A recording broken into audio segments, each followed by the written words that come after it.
Bat Force Radio. Bat Force Radio is rated M for mature, or should that be immature?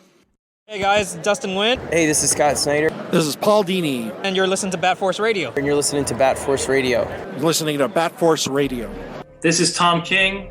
I write Batman Bitch, and this is Bat Force Radio.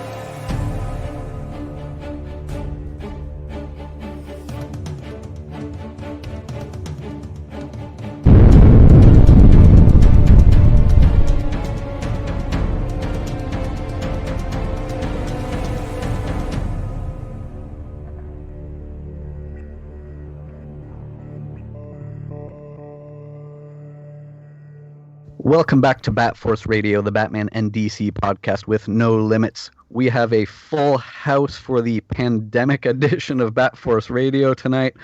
We've got the Grumpler in New York. Yo. Grandpa Batman in Texas. Howdy. Triumphant return of the Trunkler in Chicago. How's it going? Bat Force Tom in California. Locked down, but not locked out. The Bat Force Times in New York. And I think that's everybody. I'm Robin Cross in Canada. So, like I said, a sort of unconventional recording tonight. Everybody's locked in at home. Hopefully everyone listening is safe and healthy. You have seen this week's guest in the pages of Batgirl as well as Batman and the Outsiders. And in the coming months, you will see his work beginning on Catwoman number 23 with Sean Murphy and Blake Northcott, as well as Darkhold number 1 for Marvel, along with Steve Orlando coming up in June. Joining us tonight all the way from Dublin, Mr. Cian Tormey. Yeah, nice to meet you. Nice. Thanks for having me. Thank you so much. Thank you for taking the time to be here, especially how crazy everything is right now. First, I just wanted to ask, how is everything in your part of the world right now? That's a good question. So, as you mentioned, I've currently got like so much work on that I'm sitting at home. I haven't left the house. And so I'm watching the news. Stuff looks like it's starting to spike here, but it's not so bad. But I mean, like, as far as I'm concerned, the streets could be overrun with zombies. I wouldn't have a clue. Well, that's the best way to survive zombie apocalypse, is just to not even know that it's happening out there. It's always interesting to talk to comic creators because just like yourself, they're like, I don't know what's going on outside. I just stay in my little office and I just work. Is that really kind of how it is? Yeah, well, so I went full-time in comics last August. Mm-hmm. So I'm adapting to the freelance life after years of working in ad agencies. So for me, there's been such a huge adjustment period already. And just in the last few months, I've just had so much work that for this to have landed, like the whole crazy pandemic thing to have landed at the moment, man, I have my head down. I'm just working through all of this stuff because the issues that I'm working on at the moment are overlapping. So I've like no time. And I've got a window in front of my desk. The sun is coming in. I can hear the kids playing in the garden next door. So like everything just seems really quiet. It seems really calm. Like it's quite pleasant, while the world is just falling apart. So yeah, no, it's quite an odd moment at the moment. How do you go from working in commercial ad agencies over to comics? That's a good question. There's probably there's probably a couple of parts to the answer.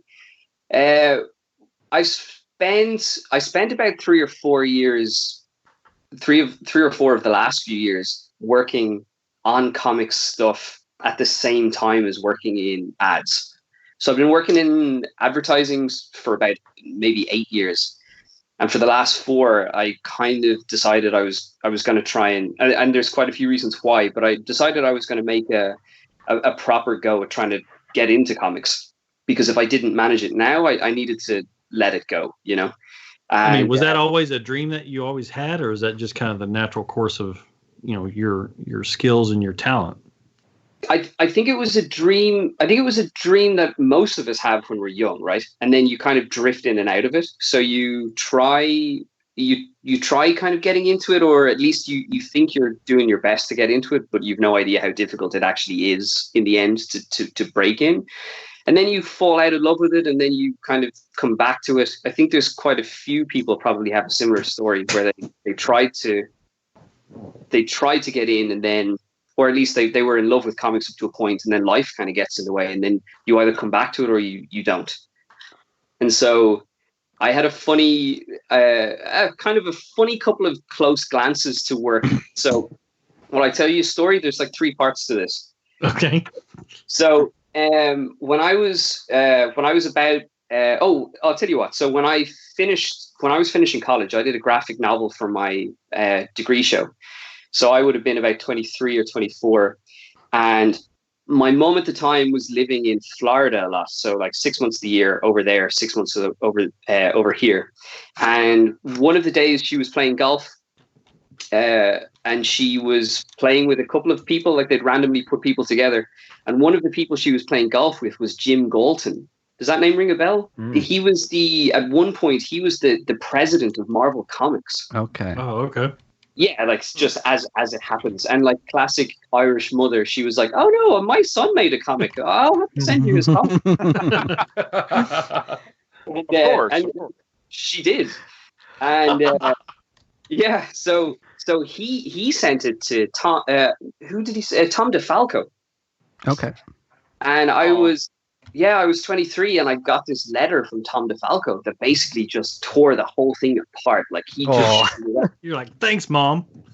Yeah, man. It was cool because, like, if I had been there when he looked at it, you'd be inclined to defend the work, right, rather than just take the criticism. But to get this really long letter that was like, Jim, please tell Mr. Tormey that you should never, and then it went on for like 3 or 4 pages. So I met Jim Galton about a year later, and he was kind of advanced in years, and he asked me what it was in comics that I really wanted to do.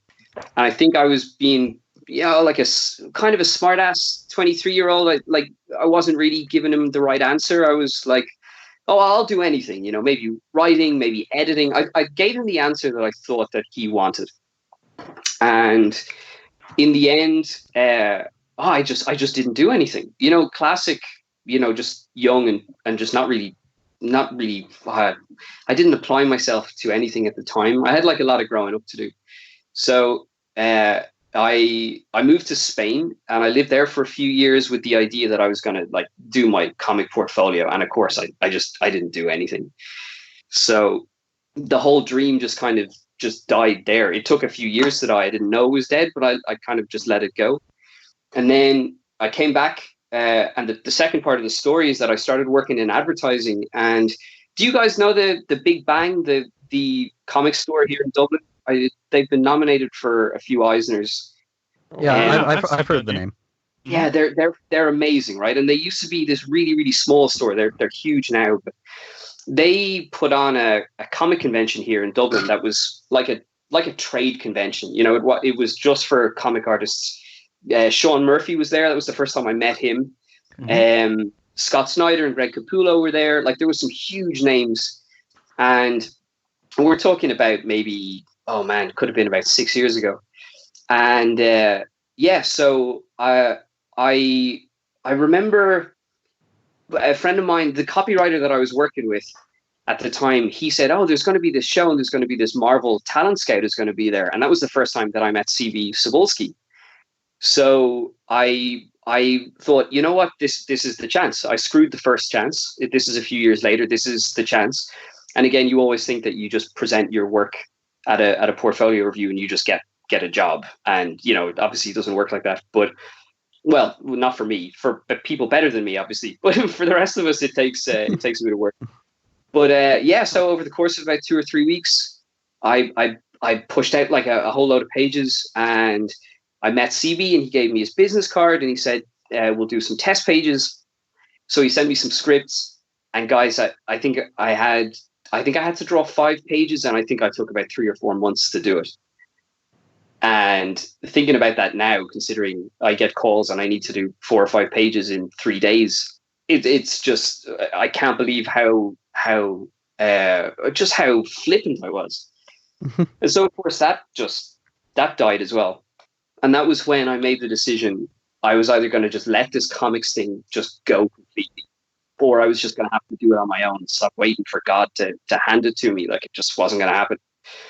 And so that was, that was when I started drawing more, reaching out to people to do some stories. And over the course of the last couple of years, I just kind of, sidled in, and it ended up going pretty well and pretty fast. So that's the story in 3 parts. All right. Well, So before the comics stuff happened, you were already working in the ad stuff. You have the background as an art director. Where did your origin in art come from? What piqued your interest there and led you down that road? So I honestly, it started with comics, and it's amazing to be back at comics, even though for a long period in the middle there that wasn't the case. But when I was growing up, I just used to lie on the floor and just copy the X-Men comics that my dad used to buy for me. So Spider-Man and the X-Men, that was all I used to draw. I used to copy all of and this is 90s stuff, so it was all Jim Lee. And then obviously I was obsessed with Joe Mad, like when I was just in my early teens. So I was drawing just all of that stuff. And when I finished the Irish version of high school, I had applied for a couple of different courses, and I just didn't get them. And I think I was like just aiming for law and medicine and stuff, like everything that my mum told me I was supposed to do. And so I didn't get any of those. So I applied to art college, and my portfolio just got into everything. So I was really lucky. Suddenly I had the pick of every course that I really wanted to do. And so I did 4 years of graphic design, which I hate. It's not something I enjoy. And so like I said, I moved to Spain for a couple of years, but when I came back, I had no money left. I had nothing, not a penny to my name. And I got an interview with the creative director of an agency here, and he said he'd give me a shot. And at the same time, there was an advertising competition. So it was organized by the national newspaper here, and I did the competition and I won it. And we went to, myself and my copywriting partner at the time, we went to Oslo for the European leg of the competition, and I won that. So I came back, and suddenly I just like was a full-on art director from this. Like, I was about maybe 2 months into my career and just was doing it from then. So that was kind of, that's what started the last 8 years of that stage, which was, it all worked out really well. What other artists during the 90s did you kind of gravitate towards, aside from Jim Lee with the X-Men stuff? Like, what else was going on? Because that's a massive time for, you got Jim Lee, you got Mark Silvestri doing the Wolverine stuff. Who else? What was it? Liefeld was doing X-Force. That was like a monster time. It was a monster time. You know what's crazy is, I think about this all the time, but sometimes I feel like I never read any comics at all, because I couldn't have told you who wrote them. I couldn't have told you who drew them. I just used to copy the stuff that I loved, and I could probably do like a cold case forensic thing. I could probably go back and work it out. But man, Jim Lee and Joe Mad, they stood out. I've since come to know that I absolutely loved all of the Neil Adams stuff. I loved all of the Chris Bacallo as well. Like, there were so many of these guys that I didn't know who they were until years later, because and Todd McFarlane, obviously. I didn't realize how much of his Spider-Man I had drawn, and of course all of his Spawn. I copied so much of that stuff. That's so funny. But yeah, like, you've no idea what's built into the building blocks of the stuff that you loved at the time. And then years later, the artists and stuff that I would love, they came from a much more developed understanding of story and of art, just from a professional perspective, like art director wise, and then obviously in drawing the stuff that I would love afterwards. But man, yeah, it's funny. sometimes I really feel like I let people down because they ask me questions like that. And I'm really useless. Like I haven't a clue.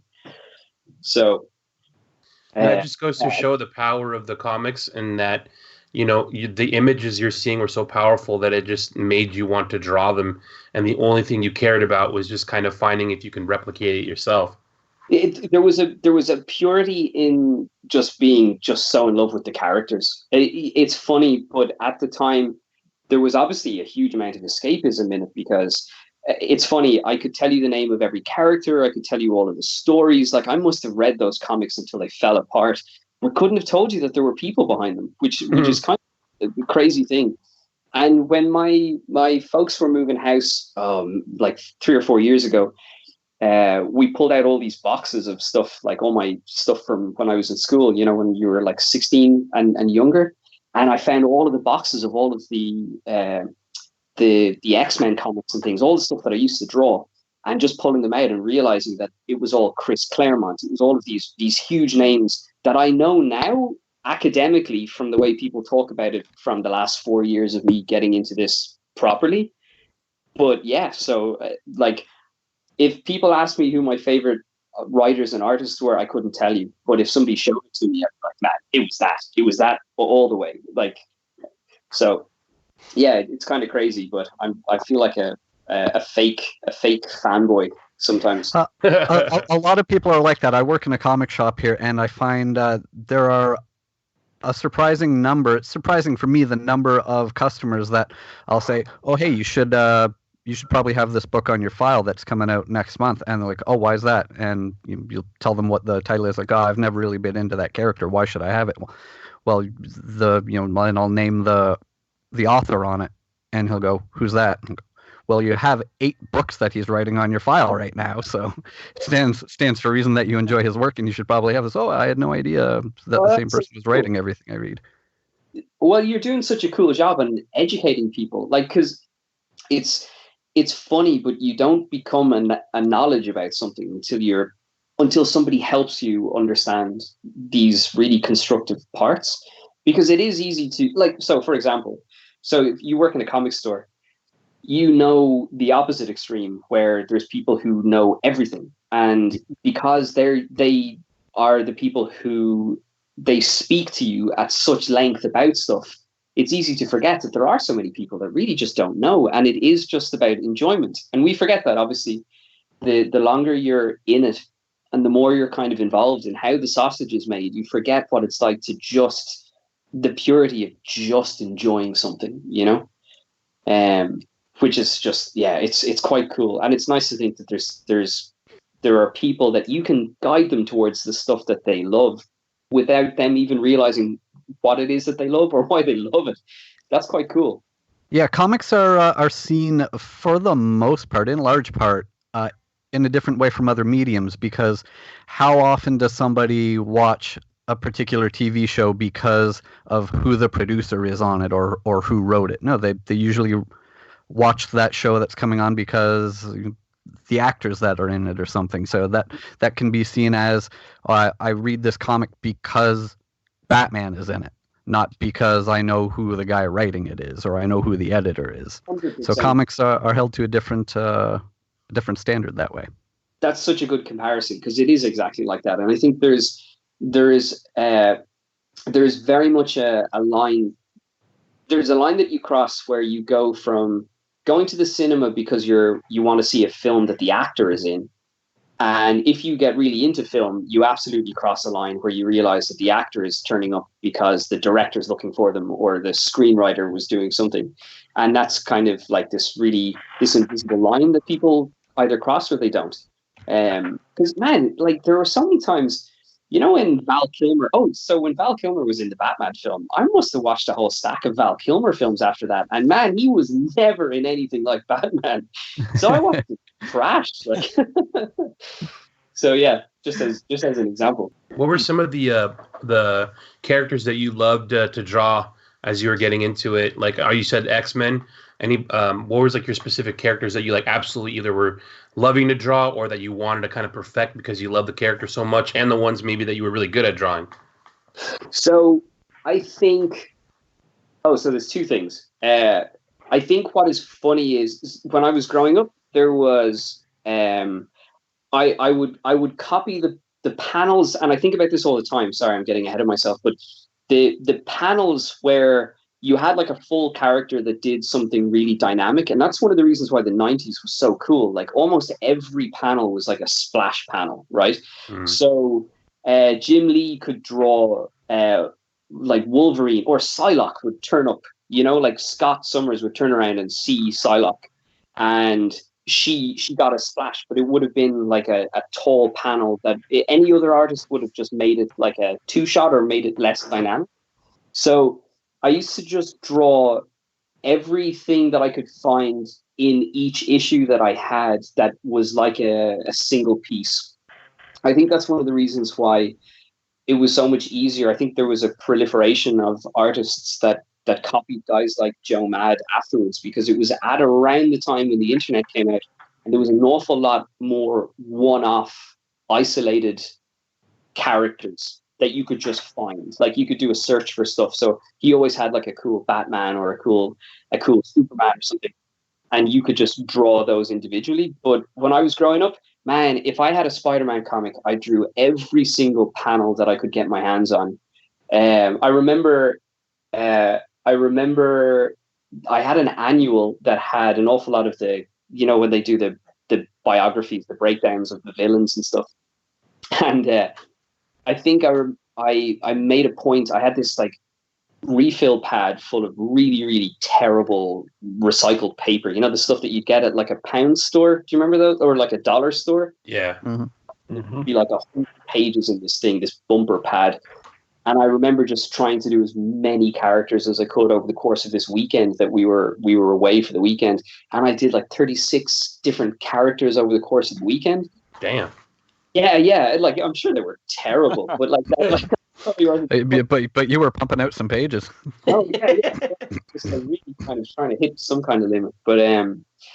But I think if kind of central to the question is what kind of characters really grabbed my attention, man, I was right at that sweet spot when Venom and Carnage came. Like I would have drawn those guys nonstop. And yeah, I think Maximum Carnage was an enormous thing for me. And also so was Death of Superman. I must have drawn every single one of those Supermen. Like Steel was awesome, and the Eradicator at the time was so cool as well. So, and Doomsday, man, I drew so much Doomsday. I think, well, you can see it now, but what has happened in later life is I realized that I was just in there with all the bad guys. Like every single villain, like Spider-Man, yeah, he's cool, but man, Carnage was the best. Venom was the best. And now I'm thinking about it, even going through, like, Doomsday was really cool. I'm like, oh God, I wasn't drawn to any of the good guys. Oh, yeah. It's sort of fitting though that the two, at least the things that we're aware of that you're working on at the moment, are a Catwoman book and a Doctor Doom story. Yeah, and the Catwoman book is super fun. And the bad guy in it. Oh, I don't know if I can say this. Can I say this? Let's go all spoilers. Just spoil everything. Tell us the whole story. Come on. Fuck it.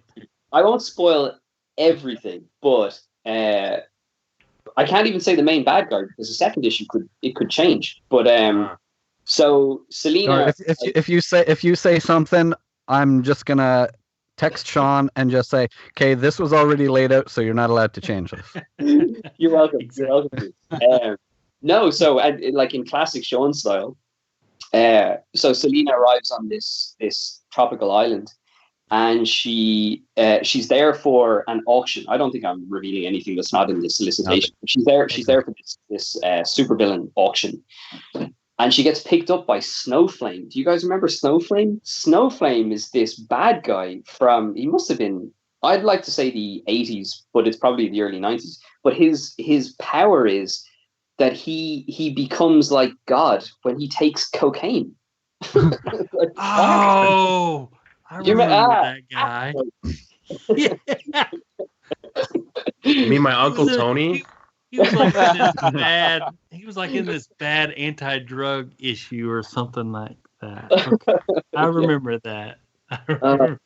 So he's awesome. So I get to go. I get to go full Miami Vice on it because obviously Sean is involved in the script. So Snowflame is in like a full-on like an 80s suit. Wow. He's got high tops on. He drives a Lamborghini Countach. You know the red one.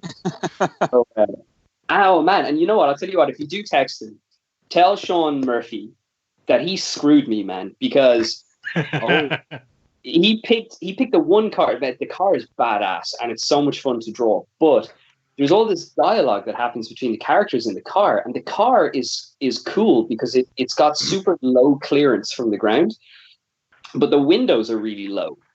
So yeah. These guys have to talk, and so I had to play fast and loose with the size of like exactly where the roof was off their heads and stuff. Otherwise, it would have been like two characters having a conversation through a really sexy letterbox. So I had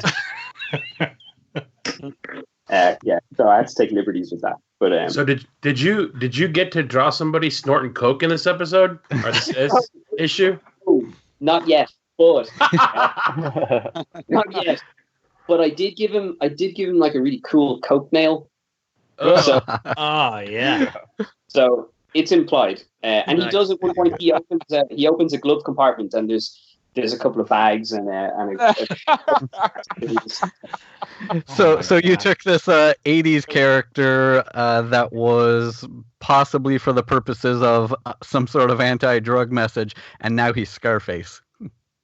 Yeah, no, we glamorized him like. Absolutely. Well, like, hold on. So, the original guy, if he was supposed to teach us any lessons, he was aimed at us. So we've either learned those lessons or we haven't. So, very true. But so very, very cool, very odd character to be handed, but it was awesome. And as I mentioned, the other thing that you've got going on is the Darkhold book coming up for Marvel with Steve Orlando. How did that one come about? So I'm actually penciling one of the pages as we speak. How did that come about?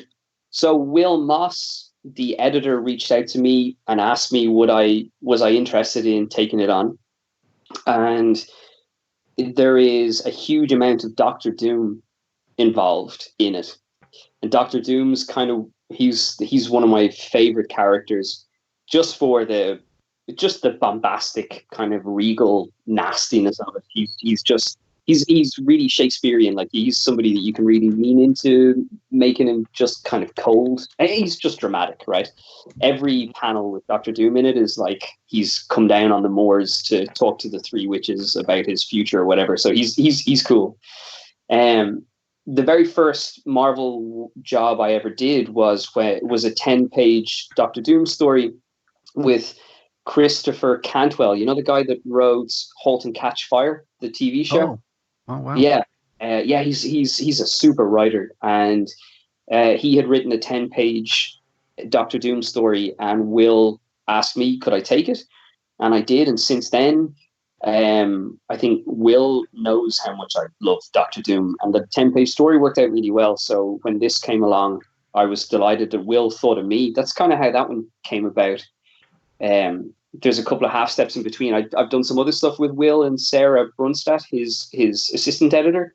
So, oh man, when I got this, and then when I found out Steve was working on it, because I fell in love with Steve's work because I'm a huge fan of The Shadow.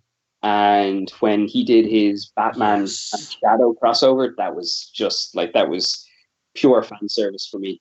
So when I found out Steve was working on this, I was so happy. And the script is crazy. It's absolutely crazy. And there's so much just bizarre stuff is going to happen in this. It's epic. And he's setting up some really, really interesting stuff. So this is Steve will probably tell you more, but this is I'm with him. I'm doing 2 30-page issues. Marvel's been doing a lot of Alpha and Omega issues. Have you seen those? So basically, they're like bookends for stuff that happens in between. So in this, Scarlet Witch and Doctor Doom find themselves in a bit of trouble because they've awoken. Well, Doom, being classic Doom, has awoken an elder evil. And the only way that they can stop it is to take 5 heroes that embody 5 virtues that could potentially, when they work together, could topple this ancient evil. And the only way that they can go into hell to defeat him is to read from the Darkhold, which drives them all insane. And so these 5 heroes are changed into terrible, evil versions of themselves. So in between the 2 issues that I'm doing, the bookend issues, there's going to be 5 different issues for each of the characters that will tell you the terrible visions that they saw that drove them insane. It's very cool. Cool. And that's cool that you're a part of Steve's first foray into Marvel books. He's been doing a lot of DC stuff for a while now, as well as indie things. But this is his first time hitting a Marvel. Yeah. So I was honored. And it's funny because the editor in DC that I have worked with the most, who has become a really good friend of mine, Dave Wheelgosh, he's a really good friend of Steve's. And the first thing, the first email that I got was from Dave at DC. And he was like, man, I'm so happy that you guys are working together, because Steve's a really good friend of his. And Dave, as I said, has become a really good friend of mine. So for him, he was like, the team that never happened over at DC. But I think I could be argued back over there. I'll leave it with him. Speaking of which, so we know right now, I think all we know is that there are 2 issues that you're doing on Catwoman with Sean and Blake. But I don't think we know, maybe I'm wrong, but I don't think we know that it goes past that so far. No, so it's just that. So what's happened is, DC wise, so the first professional work I ever had was with DC, and that was with Kyle Higgins. I was actually at Toronto. I was at Fan Expo, and Kyle called me and asked me if I was going to be at the show. So I went and I met him, and he was writing a short story, a Kilowog story. And he got in touch with Alex Antone, who I think has just moved to Skybound, who was the one of the editors that had asked. He'd asked Kyle to work on one of the first anthologies that I had ever seen from DC. I think it was Love in Space, and so I started working with DC on a couple of short stories. And then Marvel got me to do a couple of short stories. And then, as I said to you guys, in August last year, I went full time because I just couldn't take any more days off. I couldn't work through any more weekends and nights trying to get these short stories done around the day job. And the call had finally come in that said, can you do Batman and the Outsiders? Can you take a full issue? And I was like, okay, look, this is the moment where I'm going to have to leap. And I'm just going to leave my career and I'm going to try this comics thing. And I really genuinely thought that I would have a quiet year trying to figure out where this was going to go. But I got a single issue. Then I got 2 issues on Batgirl. Then I got 2 issues on Catwoman. Now I've got 2 giant issues on Darkhold. And it's just been ramping up further and further and further. So that's kind of everything in a nutshell. But in a very short amount of time, I've worked with quite a few different writers now because of those short stories. And my bookshelf is starting to fill up pretty quickly from all these anthology books. So, so nothing, I can't announce anything after Darkhold yet because everything's still kind of being discussed. But so far, it's just the 2-parter. So Sean had asked me, would I be interested in getting involved in his Murphyverse? Nice. Because he had a couple of different ideas, and he'd asked me that, I think, before Christmas. And he had a couple of different artists in mind for some stories. And when he mentioned all the other artists, I was like, okay, listen, thank you for thinking of me, but it's never going to happen because these, like, obviously Sean can pick from the best artists in the world, and he had done. So nothing happened there. But then I'd say maybe 2 months later, he messaged me and he said, look, I've got you on this Catwoman thing. I think it's going to be brilliant. And that's how I ended up with Catwoman. So I've got my very kind of tall, grizzly guardian angel, smoking stogies and drinking whiskey and driving fast cars. That's a nice feather in your cap, though. That has to make you feel good to have an artist as accomplished as Sean is asking you to come over and do the work on his books. Sean has been just, it is like a crossover of Touched by an Angel and The Crow. He's kind of like just always just there in the periphery, just kind of making sure things work out. He's been, one way or another, he's looked after me pretty much since the start. What happened early on was, do you remember when he did his workshop where he had 5 artists go and stay with him? Right. Oh, yeah. Yeah, so that was when they produced Cafe Racer. So he was teaching people. I applied for the second year, and he didn't run it the second year, but he emailed everybody to say that he was sorry that he wasn't going to do it. And then he emailed me the following day and said, look, DC reached out to me to see if I thought there was anybody that had potential. And he had sent my stuff on to Brian Cunningham, who is the group editor of the Justice League books. And that was my first interaction with DC. I hadn't really spoken to anybody at that point. And Sean had kind of pushed me in that direction. And nothing came of it then, but there was a couple of ways in. And Brian Cunningham ended up pushing me forward into, there was a DC talent hunt. So I applied for that. And that culminated basically in just like a 20-minute phone call with Klaus Janson just screaming at me. Screaming at you. Oh, man. Yeah, he was. So I had done some pages. And look, I was really, really just proud to be I think I got into the top 14, final 14. And, but you would have this, one of the benefits of having gotten that far was you had this one-on-one video call with Klaus Janson, who is he's a scary guy, and what? No, he's cool. Yeah, he obviously hasn't shouted at you yet. No, yet. But yeah, no. So no, he was reviewing the pages, and I was really conscious of the fact that it's like a job interview, and well, that's what I thought it was. So you kind of have to take the criticism well, which obviously you probably should anyway, but.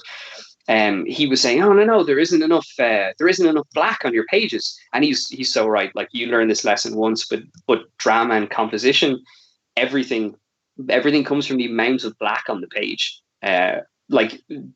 You could paint a page entirely black, and you guys know already, if you've ever seen a comic where the page is black, it's dramatic, right? Yeah. It's not dramatic if the page is white. So he has a point, and he just kept going. If your composition is weak, it's because you don't have enough black on your page. And he started getting really angry. And so I'll tell you what, I learned that lesson, man. But yeah, so I suppose actually now that I think about it, I met Sean, and then it led to Klaus Janson shouting at me. So it's probably not that good a story when you think about it. When we get around to having Klaus on the show, I'm specifically asking him, hey, let's talk about there not being enough black on Cian's pages. Like, he's just like, I vaguely remember somebody whose pages were terribly, terribly boring and undramatic, but I couldn't tell you who it was. That would be my legacy. Ooh. That's what I love about talking with you creator guys, because you guys give us, ammo for the next guy that comes along. So yeah, that's going to be a fun story. Oh no! I knew this. That's funny how the timing on this has worked out, though, because I had been speaking with you about coming on the show because you were working with Sean and Blake on the Catwoman stuff. Yeah. And then as we started nailing down a date to do this, the Darkhold book was announced that you're doing with Steve, who I already had scheduled to come on a couple weeks from now. It's just funny how that all worked out. Well, it's in some ways, as happens in every industry, as you guys know as well, but it can be quite a small world. And there are so many interesting kind of moves, lateral moves from so many creators. And it has been pointed out to me before. It's pretty clear, but I've been really lucky because so far in the last year and a half of working professionally, I've been offered work from both sides of the aisle. So it's been really fun because that means that I've gotten to work with such a huge array of really talented writers and editors as well. So I've been really lucky that it hasn't been one or the other just yet, that it's been kind of both. And this was just one of those really interesting inflection points creatively where Steve had left DC, where I was getting more and more work. And then bizarrely, we ended up working together in Marvel, of all places, where that's the last place I would have thought that we would have ended up together. But I have to say, as a collaborator, he's fantastic. And I'm not saying that just because you're going to talk to him next week. But no, I have to say, just even craft-wise, I got his script. He asked me whether I wanted to work Marvel style or full script. And this was one of those moments that, as I said before, because I've got Catwoman and Darkhold at the moment, just this issue they're overlapping. So as much as I would have loved to have gotten a little bit more involved in the storytelling of just kind of pulling the Marvel plot apart, it was imperative for me that he helped me out with a bit more structure. So in the end, he sent me the script, but it was full of links to references or locations that I didn't know, like so much stuff. And it also was just really nice. And this is just fiddly art stuff. But in the script, he addresses so many of the notes to me. He's like, all right, Cian, this is where we need the Scarlet Witch to just go crazy. Or this is going to be one of those things, Cian, where Dr. Doom is going to do something crazy. And it's quite nice to know that the script was written with you in mind, so that you're not just a supplier on one end, that you were very much involved in the thought process for the writer. It was really quite nice. Do you ever look at scripts and go, oh my God, how am I going to pull this off? I have gone, well, yes. Sorry, yes. Yes is the short answer. I was trying to think of the diplomatic way to answer that, but yes is the answer. I've had a few where, because I did a lot of short stories, in a succession there last year, there were one or two short stories where I was like, there's an awful lot to fit into 10 pages here, and there's one or two things that it feels like they're being set up that I can't really set them up. There isn't space. There isn't enough real estate on the page, or I can set it up, but there isn't really a payoff later on, which that's frustrating because you want to get it right. You want to crack everything and you want to give everything space to breathe. But sometimes in a 10-page story, there are definitely scripts that give you loads of room. And then there are scripts that it's super packed. It's like trying to fit an entire issue into 10 pages, which absolutely doesn't work. So there's been quite a few times where, and also really small things. I was working on something recently and I never thought about this before, but writers need to keep an understanding of the geography of a scene in their heads. That had never occurred to me before. Have you seen the last Mission Impossible film? The one with Henry Cavill. Yeah. No, sorry, the one before that. Sorry, it was the one before that. The reason I bring it up is because there's a whole scene in the Vienna Opera House where there's like 4 different things happening, and there's an assassination attempt about to happen. And I don't know how, but Chris McQuarrie keeps the geography of the scene perfectly understandable. You've got like people downstairs, you've got people in the opera box, you've got somebody on stage, there's a fight scene in the wing, and it's crazy. And it was the first time I was ever conscious of how important it is to make sure that people, when they're looking at something, understand where they are within a 3-dimensional space. Like it's really, really important. And I was working on something recently and I realized that if you've got 2 or 3 or 4 characters talking in a panel or on a page, if you have all of them talking in the first panel on the page, and then in the second or the third panel, the order in which the characters begin to talk is somehow reversed. So say, for example, you have one character speaks, you're going to put them on the top left, right? Because that's the way we read. We read from left to right.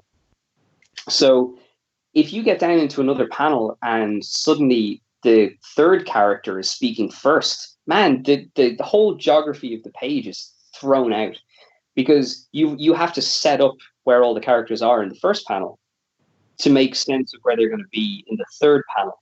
And if suddenly the whole speaking order just goes all over the place, it's really, really hard. So that there's been one or two times now where I've had pages where I'm like, I'm going to have to throw in some crazy angle, or I'm going to have to come out really, really far to be able to get that character to speak first. Because I had them on the far right over in like the corner somewhere, and now they speak first, and then all the characters who are on the far left have to speak. Does that make sense? Yeah. Because as an artist drawing pages in a comic, you're sort of the director, the cinematographer, the director of photography. You have to worry about all this stuff. Yeah, and the light guy, according to Klaus now. Oh, yeah. Oh my God, I've got PTSD. You're 100% correct. Those are absolutely, and look, normally it's not an issue. It's just there's inevitably going to be a point where it's not two characters speaking, or even three characters speaking, and you'll often see, even when you've got two main characters speaking and there's 15 other characters in the panel, they're not going to do anything. And if you have, like, you can get away with it in some of the big team books, because if there's like 20, like if it's the Justice League, you can just jump into something close of two characters talking to each other, or one character says something. But if you have three characters or four characters speaking in a small room, and one of them speaks out of sequence, man, it's so hard to solve that problem, because you really have to figure out where they're going to be. It often makes me think of, you know what they always say, if you're going to do an exam, you got to read all the questions first. Like, you cannot start to solve your page or your script until you've read the whole thing, because you could have something absolutely perfect, and then on the following page somebody does something and it just throws the whole thing out. So yeah, you really got to, it is exactly like being a director, and quite a lot like being a director for stage rather than film, I think. Like, you've got to worry about where the camera is, but you really need to understand the 3D space and where those characters are going to go, and how they're going to cross over each other, and how that dialogue is going to make sense when one of them speaks out of turn. Like, it's quite fun. It used to give me the sweats when I'd have to break down a script, but now it's becoming one of my favorite parts, because it's like a Rubik's cube. Like, you really have to solve quite a lot of stuff. All the lighting and the composition and stuff, that comes afterwards, but the storytelling, for me at least, the storytelling comes first. Well, you referenced Mission Impossible. Do you kind of watch movies now to see how they frame the story and kind of apply that to your own work? Yeah, so I loved film before, but then after working in advertising, I was an art director. So we would get a brief from a client, we'd have to crack it, and it was up to me to come up with something clever, depending on whatever the medium would be, whether it was for TV or radio, or, well, less radio, but newspapers or print or whatever. I was in charge of what everything had to look like. So, even professionally speaking, you had to become interested in the way things were done for film, or the way photographers would shoot stuff. And then obviously how things would be lit. And if you had if you already had an interest in that kind of stuff, that would obviously feed into the kind of art director you'd be. But yeah, you end up getting so deep into that stuff. And I was working with a copywriter who was a good friend of mine, and we had actually written comics when we were in college, and nothing came of those, but we ended up working together for about 5 years as a team. And he got me really into screenwriting. So then you start getting into story structure. And when I was saying to you guys earlier, as an artist, I stopped reading comics when I think I must have been about 16 or 17, because I discovered drink and cigarettes and skate and stuff. But I got back into them when I came back from Spain. I would have been about maybe 27, and I started reading stuff for the story. So I got more into books by people like Rick Remender and like guys that really understand serious like story structure. And but all of that came from a love of writing. So, and all of that was fed by very much by the advertising career. So now the storytelling of this for me it really is a joy, because when you're handed a script and you get to break that stuff down, and if you already have a love of like how scripts are written anyway, oh man, like pulling that thing apart to then refit it. And then also, sorry, but you're drawing superheroes, and superheroes are awesome. Like, it doesn't matter how old you are. Awesome. Oh yeah. I was talking to Roberto Oggi. He's the Italian inker who's working with me on the Darkhold book, and we were just saying that what's really fun for me is when you get a script and you read through it, and the script starts to tell you what the tone is. You know, like every book should look different. I know your style is going to be there, and the way you tell the story is going to be relatively similar, but the tone is always different, and that's really cool to me, because I've done stuff like I did a short story with Mariko Tamaki. I did a Beast Boys story with her, and that felt like it should be fun and it should be simple and there should be lots of kind of silliness in it. And then I did a Kronos story there for one of the New Year's Eve anthology books, and man, that thing was dark. Like, it was super dark. And the Catwoman story, that's kind of a mix of both. So you've got her, she can be as dynamic as you want it to be. It's kind of a bit of a heist story.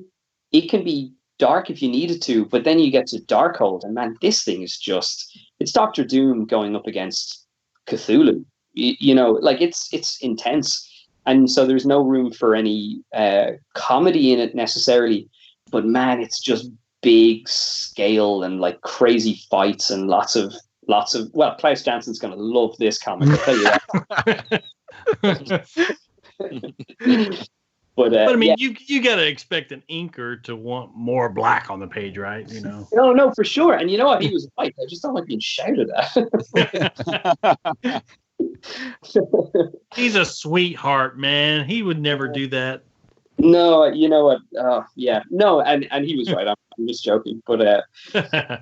So no, for me, like a huge thing is getting the script and reading through it, and just do you know what I always think about it? Like, you know, when you get lots of different pieces of, you guys have Blue Tack, right? You know yeah.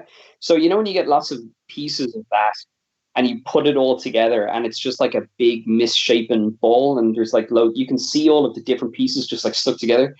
And then when you start to roll it between your hands, and it starts to kind of warm up, and then like after a while, it turns into the shape that it's gonna be, and all of those pieces have just like worked themselves out, and it's just a smooth individual piece again. That's the way I always think about it when I read a script, because it's all of these different pieces. Everything's kind of loose, and there's bits sticking out, and you're kind of going through it, and you're making notes. And then over time, you start to figure it out, and suddenly it starts to become like a cohesive thing.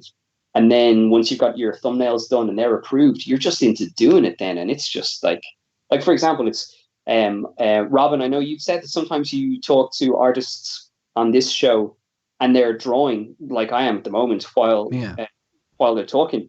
The reason you can do that is because you've made all of your critical choices long before you get to the point where it's on the page now. So I'm lightboxing this. I've done all the hard work, and everything after this is muscle memory. And you're just in like a really good space. It's a really, really nice, healthy like headspace to be in, because you just spend hours just sitting here and just listening to podcasts or listening to music or talking and just cranking work out, man. And it's so much fun. It's so much fun. It's definitely a skill though. Like you said, I know it sounds you're describing it, but that not everyone can do that. You guys have had so much practice doing it. That's for you guys. It's easy. I was just trying to chew gum and walk the other day, and I fucking cracked my head open on the concrete outside. And I'm like, I can't even. I won't even think about what you guys do. It's insane. Chewing gum is hard, man. Don't give yourself a hard time. But was it Hubba Bubba or? No, I think, and like you have to, I suppose, remember as well that if you're drawing, particularly if you're drawing for DC and Marvel, it's probably because you've put quite a few hours in already. So an awful lot of this stuff is like, it's funny. There is a very fine line here between just muscle memory and improvement. So some part of you is still awake while you're doing it because you're definitely getting better with every single thing that you've done. Like if you think about it, of all the favorite artists that you guys have, if you go back to their very early stuff, none of them draw the way they draw now, right? Mm-hmm. And some of that is because, particularly like way back when, there was more of a house style, and I get that, right? That's not really an overarching thing anymore, but an awful lot of it is also because you are drawing like all of your influences. You're drawing like all of your favorite artists. So you can see the DNA of all of your influences in your early work. And then when you start getting these deadlines, and some of them are really, really tight, you can't keep grabbing your Jim Lee book and you can't keep grabbing your, like, whoever it is that you always go to because you don't have time. And suddenly you start making your own choices because you've just got to get the page done. And over time, then those are the things that end up giving you style. There's an awful lot of people kill themselves trying to figure out what their style is going to be.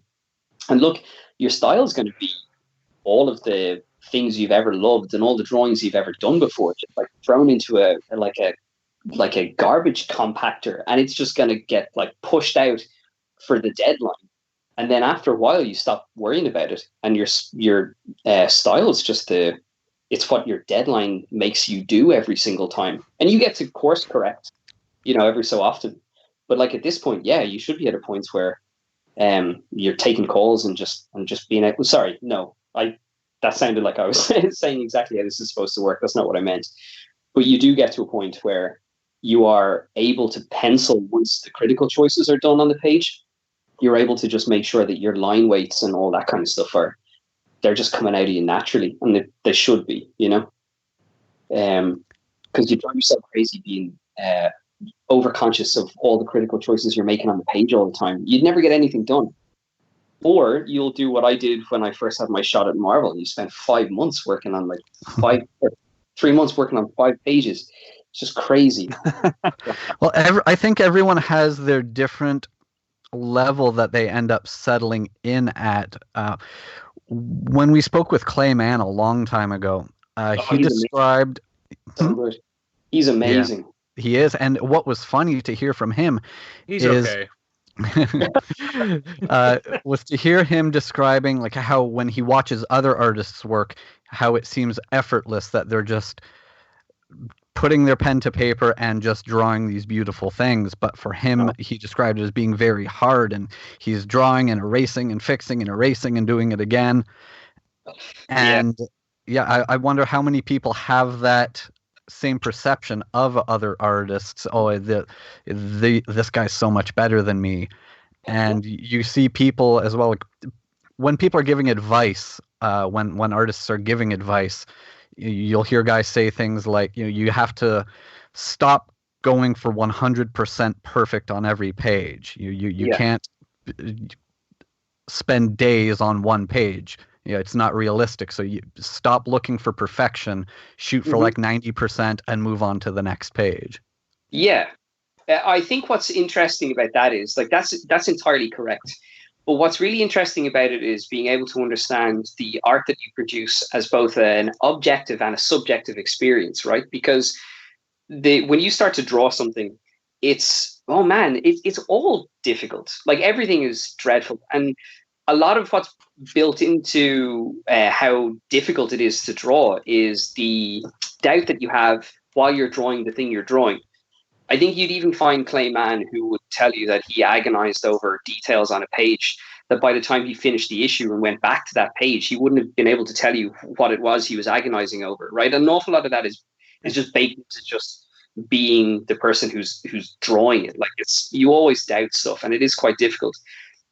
But then you also have to realize that you're experiencing every single agonizing choice and every single line that you're putting on it.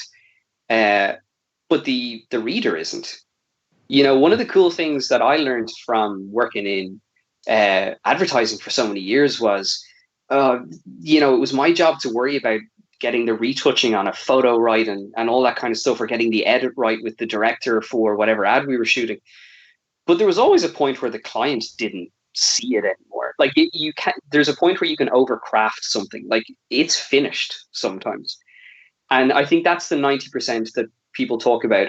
It's a good rule of thumb to just aim for it, to make sure that it's done. But there's also a point to just know that, like, you're not drawing for you. If you were, you would never finish anything. But you're drawing for other people. And as we were talking about, like, you know, you're getting storytelling down, you're getting dynamics down. I saw somebody tweet recently, for those people who kind of zoom in on some kind of janky hand that you might find in a panel, like if somebody does like a googly eye on somebody or whatever, that it's not fair, because artists are doing like 1,000 drawings in an issue. And it's interesting because that's your 90%. You're never going to get it right. But most people don't see it because that's not what people are looking for. You know, like it's a story. So yeah, it is hard, but I think you have to understand that ultimately the thing is going to be seen by everyone else. And so you're drawing for them. You know, you're making critical choices for you in the storytelling, but the final art is for other people. Also, the colorist is going to make you look really good. So. Oh, yeah, absolutely. And that I know you've done. I think you've done some inking as well, right? That's one thing that I have looked at. Jim Lee is a good example of this. I've looked at Jim Lee pencil pages and just thought, I don't know how do you even know where to start with inking that? There is so much going on that when it's just those light pencil lines, sometimes I don't even know what I'm looking at. Oh, yeah. Where do you even start with doing that? Oh, it's cool because when you like the pencil thing is it's getting your gesture down and making sure that the dynamics are in there and that get the face right, get the hands right, and you can pretty much screw up everything else. Like, you know, that's what we look at. Everything else is going to be fine. But once you've sketched it out, the inking part is the craft part, right? And it's the part that I love doing it, but I hate doing it, right? I don't know any other way to describe it, because once the pencils are down, the inking is where you add all of the volume to the lines, right? It's like in Chasing Amy, where he's like, "Oh, you're a tracer," and you're like, "No, I like life and vitality to the artwork." That's the inking stuff. So you get in and you just try and find where you can just add the actual dynamism to the lines themselves. Like the dynamics are in the pencils, which is why you'll often hear and you hear Joe Mad of all people say it, that he hates to ink his pencils because he feels like the life goes out of it. And I get that. And I spoke to Olivier Coipel about this in New York last October. And he was saying, why are you inking stuff? Like you're losing some of the life in the pencils. And I said, yeah, but I'm finding an awful lot of slickness in the inks. So you have to put a different hat on, but I think, and the other thing that I would say is the incredible thing about inkers is they absolutely understand that the cross hatching and stuff like that is about values and tones. Not to get too technical on it, but when you grow up copying Jim Lee, you just throw cross hatching on everything, right? Like that guy's amazing. He just it's just like thatching a cottage. Like that guy just puts lines on everything, and I don't know how, but it ends up just being this incredible piece. But then you give it to an inker, and an inker knows that what Jim Lee was doing was going from dark to light on like 4 different muscles in the leg. And it's just, those guys have and also, sorry, but we know that inkers know that the more black on a page, the better the page. Like I can't. So. Absolutely. When in doubt, black it out. Oh man, you know what? I've said that so many times. I'm so happy you said that. Like there are words to live by. I'm gonna get that tattooed on my face. Well, when you started talking, when you used the metaphor of the blue tack, I wanted to correct you. Shouldn't that blue tack be black? Yeah.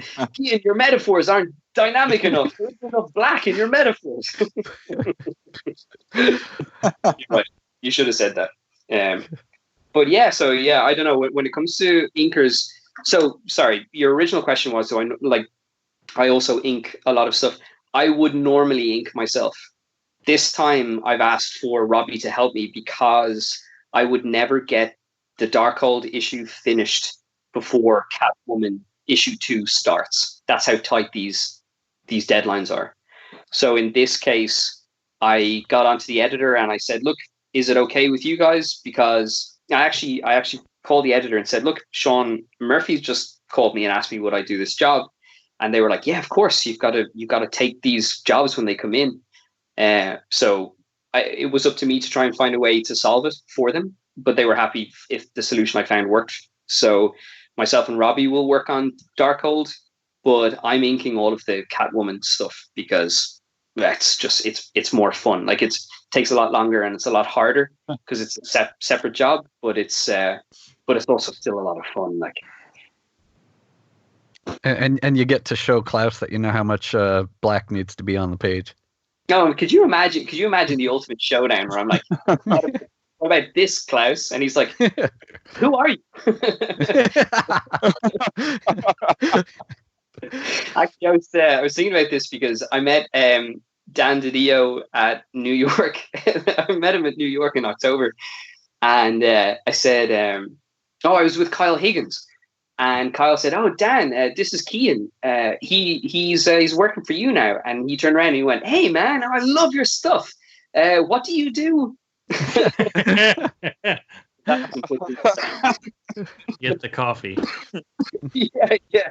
Great that you do have this glut of jobs coming at you, and it came from you having the courage to make that leap, leave the job that you had to take this full time, do what you had to do and give this your full attention.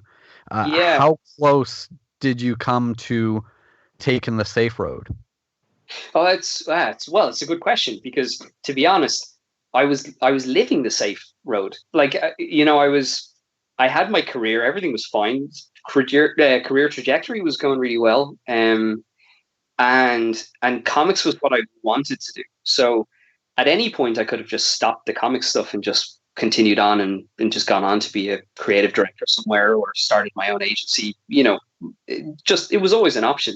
But comics was always what I wanted to do. And advertising, like any other industry, has changed a lot. And particularly in the last 10 years, it's becoming more like marketing than the creative pursuit that it used to be. So I was kind of falling out of love with the work that I was doing because all I was doing was really solving problems for clients as opposed to solving creative problems. So with the comic stuff in the last few years, what was getting difficult was just I was getting work and it would be like a 10-page story and I'd be given 4 weeks to do it.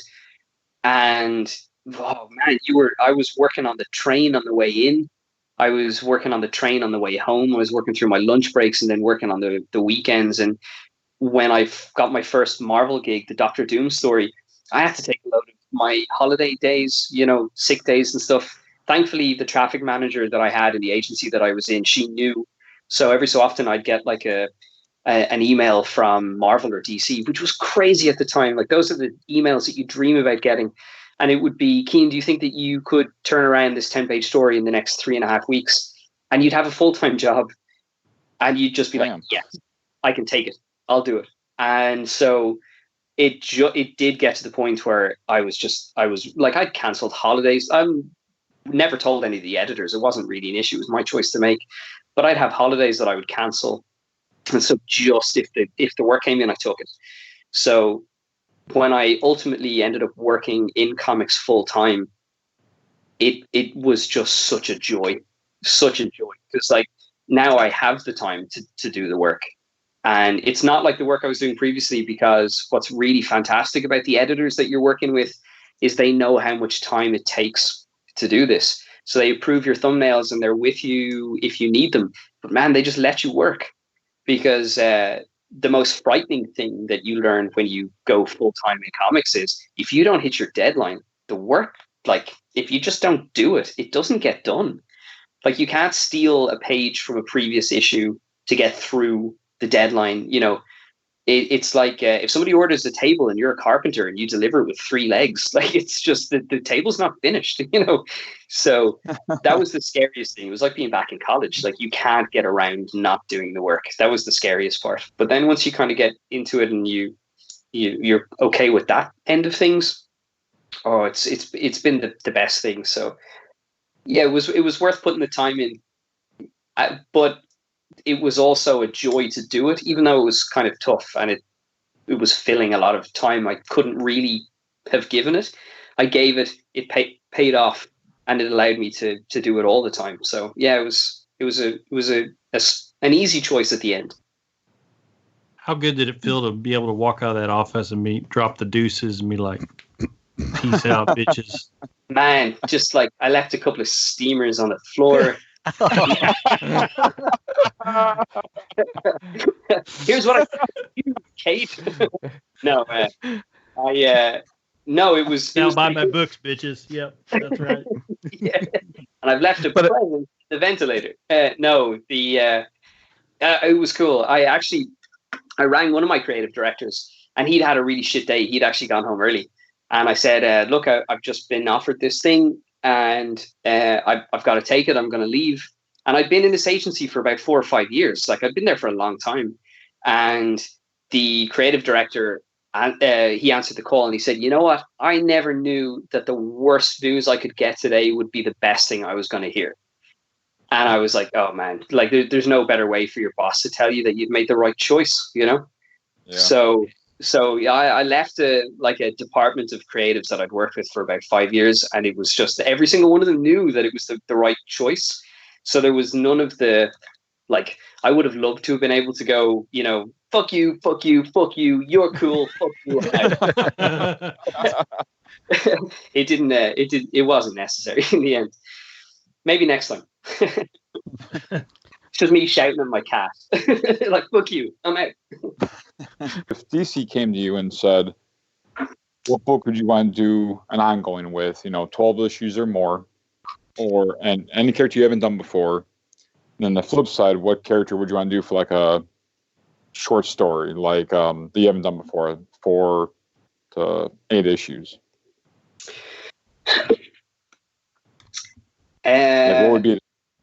What would be the dream for DC to come to you and say, look, pick any character you want, your choice? Do you know what I would love to do? I would love to do something about Clayface. I don't know why. I just think he's so tragic. Like, and I know there's people have kind of glanced off him a couple of times, but I just think there's something, particularly these days with, just like celebrity and stuff like that. If you've got a guy that he could be anything, but man, he's a mess. Everything about him is just brilliant. If DC gave me the chance to pitch something, I've actually been thinking about this a lot recently. I would love to do something with Clayface specifically, even if Batman wasn't even in it. If I could change the question slightly, if I got the chance to do anything I wanted to do, I would love to do a Batman black and white. I know they don't do them anymore. Yes. But I would love to do that so much. Like Batman Black and White is where I discovered Andrew Robinson and guys like that. And even like the Adam Hughes Batman, like those in and out. I'd love to do it. I'd love to write and draw. Was it Ollie Moss and Becky Cloonan did one? And it was all about these 4 girls that meet up for brunch and they talk about what it was like to be with Bruce Wayne for a night. And those in and out stories were so great. They were so great. I would love to do a Batman black and white. But but I don't know. Yeah, I think I find Clayface or Man-Bat, and I know Man-Bat's just had his own little kind of mini there. It's either about to kick off or it's just started. I find those guys just so cool. Just anything that feels kind of Victorian and There's kind of foggy streets and lots of shadows and stuff like that. That kind of stuff is so cool. They're like monster movie cool. Yeah, but what's funny about the thing is, like, I think if you said to me, "Oh, Cian, do you want to draw a monster movie thing?" I'd be like, "Oh, no, I don't want to go anywhere near it." And then if somebody said, "Yeah, but you want to draw a Man-Bat?" I'd be like, "Oh, hell yeah!" I don't know. I don't know why those things occupy different spaces in my mind. Maybe it's just because of how cool the character is. But yeah, I don't know. But the broadest answer to both of those questions is it would be a villain, absolutely. Nice. And it wouldn't have to be a Batman villain, but I just find those guys tend to be super tortured. Like, I don't know how many issues and I mean like psychological issues the writers over the years have been dealing with, but they've created some of the richest, saddest bad guys. And you think about, I've been lucky enough to work with Paul Dini already, but when you think about, man, the stuff that he did, like Mr. Freeze wouldn't really do much for me as a character because I'm not a huge fan of his design or anything, but like nobody can argue with the episode of the animated series about Mr. Freeze, like Artivice. Oh yeah. Oh, like, yeah, just, I'm sorry, Clayface. Yep. Basil Carlo. Oh, yeah, like, just... Beats of Clay. Yeah, man, and that whole scene in the room full of all the images. The monitors and stuff, like, it really goes to show just how any kind of, like, the strength of the writing can take anything and just elevate the subject matter. Like, so... Yeah, no, if it was up to me, the short answer would be it would be a villain. Like, if you guys have any stories in the back of your head that you've always thought about for bad guys, like, I'll pitch them with you. Yeah. What made some of those so great, especially like the way Dini did it for the animated series, was it made the villain so human. It gave them like such a human backstory that tied into either with Clayface, just this like obsession with wanting to be this perfect actor, and then with Man-Bat, tied to his drive to be a scientist, and then later on with the tie and the connection to his wife, it just made it really human. And like I was just thinking the other day, I was rewatching Feet of Clay, and then the Scarecrow episode, and also the Two-Face episode, thinking this was for a kids show. It's so dark, and it's like never fly today. No, and it's kind of, do you know what's really fascinating about the episodes that you've mentioned is that every single one of those characters, and you forget this, like, if the Joker turns up, it's because he's trying to fight Batman, right? He's trying to do something terrible that Batman's going to have to come and stop, right? Right. The characters that you've just mentioned and the storylines you've just mentioned, the reasons why these are so cool is because those guys are doing something dreadful for themselves. Batman stops them, but it's got nothing to do with him. Right. Like, what they've done has ranged over into the world where Batman is like, oh, I can't really let this go. But Clayface, man, that's just a guy that just got fucked over. And he's really, like, just hurting really bad. Yeah. And think about Mr. Freeze, like the purest possible motivation. None of that has anything to do with Batman, but what they end up doing to like the deals that they make with the devil to achieve the goals that they want, as altruistic as those goals might be to them, that's what's so cool. It's like there's shades of gray for all of those stories. With the Joker, there isn't as much. Like he's there to, it's become like cliche now. He's there to cause mayhem, right? I get it. Or an awful lot of the time he's doing something, oh, there's laughing gas, or he's poisoning the water, but he's doing it just to do something bad. Like, it's never something that he wants. What would be really cool would be, and forgive me if it has happened and I haven't read it, but it would be really cool to calm the Joker down briefly, or in some aspect. And I know Sean did a version of this. It's not quite the same, but to try and figure out what does he want that has it's just for him, and then like bring the scale of this stuff back down. I think you find this quite a lot, but like these characters have become so bombastic and so much like caricatures of themselves that they're not behaving like people anymore. And I think sometimes you can lose readers with that stuff. It's so much. You know what? Sorry. As I go through this, I realized that that's one of the reasons why Clayface and Man-Bat are probably so appealing to me. It's because those guys are just wrapped up in their own dreadful moments, and every so often they do something that Batman has to come in and just like kick the shit out of them. Fun part. Yeah, you're right. The list of episodes you just made or you just gave, they're fantastic, man. They're really, really good. Yeah, and those origin stories that Paul was writing, just they never need to be touched again. Like, okay, that character's origin story is done. No one ever fuck with that again. Paul got it. He revolutionized Mr. Freeze. Oh yeah, like have you seen the Bible, the animated Bible? Yeah. For any of your listeners who haven't heard about it, it's worth looking for, because I heard about it first, maybe 5 or 6 years ago, and I looked it up, and I have one here beside me. It was one of the first things. Again, the benefit of working in an agency was being able to run off like 200-page documents and then use the hole puncher. So don't tell them I did that. But so I have one of those here in the studio beside me. Like, it's fantastic, and like I don't know an awful lot about the animation behind series, like TV series, but the work that those guys did on the guide for everybody, the characters, their motivations, and their origin stories, as you said, it's phenomenal. It's really, really amazing. Now we're about to have Paul coming back to the universe of the animated series and the comics. Oh, really? Yeah, he's doing some more comics with I believe it's Ty Templeton drawing them. Oh wow! Oh, that's so cool. That's such a great team as well. Yeah. And I should point out that the Catwoman that I'm drawing in these issues is wearing the animated series costume. Nice. I don't know if you guys knew that. Yeah. Killer segue. I've seen Sean's covers for the 2 issues. Yes. But I don't think we've seen any of your interiors yet. Oh, well, they haven't. But if you guys want to shoot me your email addresses, I can ping you a couple of pages. Oh, yes. I think you've got mine, but I'll send another email over.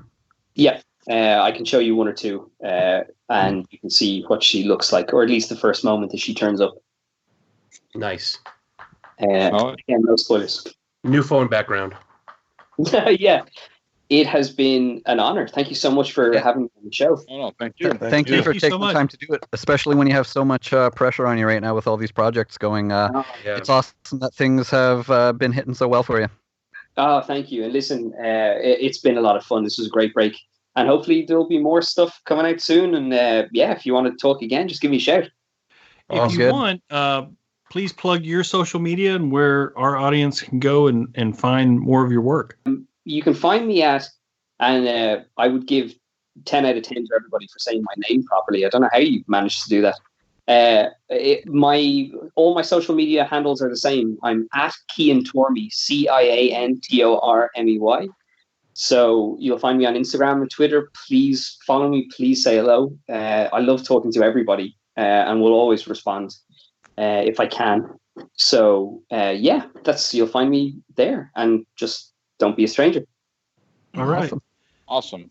Well, guys, thank you so much. Thank you, Cian. You have a great night. Look forward to seeing the books come out. All right. Thank you, guys. See you later. Hey, Gotham dwellers. Make sure to stop everything right now and subscribe to Bat Force Radio.